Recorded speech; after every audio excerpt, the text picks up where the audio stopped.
इराणविरुद्धच्या युद्धात अमेरिकेला मोठा फटका बसल्याचा दावा आता समोर आलाय। सीआरएसच्या अहवालानुसार अमेरिकेनं तब्बल 42 लष्करी विमानं आणि ड्रोन्स गमावले आहेत। ऑपरेशन एपिक फ्युरीचा खर्च 29 अब्ज डॉलर्सवर पोहोचल्याची माहिती पेंटागॉनने दिली आहे। तर पुन्हा युद्ध छिडल्यास आणखीन मोठे धक्के देऊ असा थेट इशारा इराणनं अमेरिकेला दिलाय। पाहूयात नेमकं काय घडतंय, हा स्पेशल रिपोर्ट।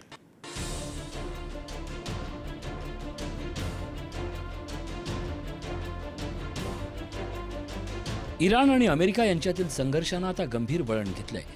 अमेरिकेच्या काँग्रेससाठीच्या धोरणात्मक विश्लेषण करणाऱ्या सीआरएसच्या अहवालातून अमेरिकेच्या मोठ्या लष्करी नुकसानीचा खुलासा झालाय।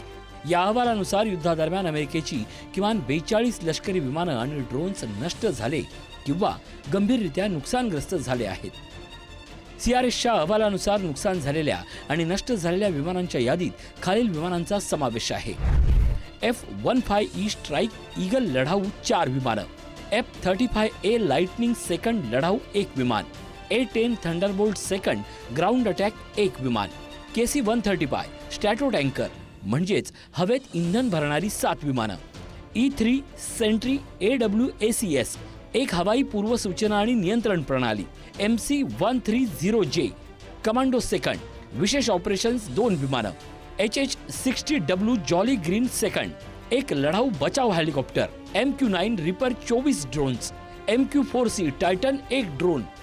विशेष म्हणजे या यादीत अमेरिकेच्या सर्वात आधुनिक आणि अत्याधुनिक हवाई ताफ्याचा समावेश आहे।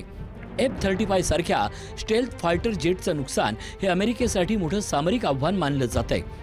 सीआरएसच्या मते ही आकडेवारी अद्याप अपूर्ण असू शकते आणि पुढे नुकसानीचा आकडा वाढण्याची शक्यता नाकारता येत नाही। दरम्यान अमेरिकेच्या पेंटागॉननं ऑपरेशन एपिक फ्युरी या मोहिमेवरील खर्चाबाबत मोठा खुलासा केलाय।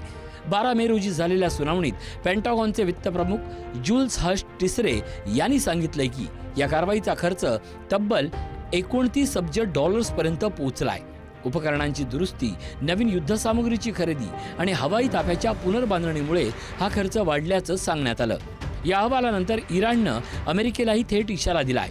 इराणचे परराष्ट्र मंत्री सय्यद अब्बास अराक्ची यांनी social media platform Xavier post करत दावा केलाय की इराणच्या सशस्त्र दलांनी जगप्रसिद्ध F-35 विमान पाडलंय। जर पुन्हा युद्ध छेडलं तर अमेरिकेला आणखीन मोठे आणि अनपेक्षित धक्के बसतील असा थेट इशाराही त्यांनी दिलाय। 28 फेब्रुवारीला सुरू झालेल्या या संघर्षात अमेरिका आणि इस्रायलनं संयुक्त कारवाई करत इराणवर मोठे हल्ले केले होते। या संघर्षात इराणचे सर्वोच्च नेते अली खामेनी यांच्यासह अनेक वरिष्ठ नेत्यांचा मृत्यू झाल्याचा दावा करण्यात आला। एप्रिलमध्ये युद्धविराम लागू होईपर्यंत जवळपास 2 महिने हा संघर्ष सुरूच होता। इराण अमेरिका संघर्षानंतर आता जागतिक स्तरावर नव्या तणावाची चिन्ह दिसू लागली आहेत। एका बाजूला अमेरिकेचे अब्जावधी डॉलर्सचं नुकसान तर दुसऱ्या बाजूला इराणचे आक्रमक इशारे।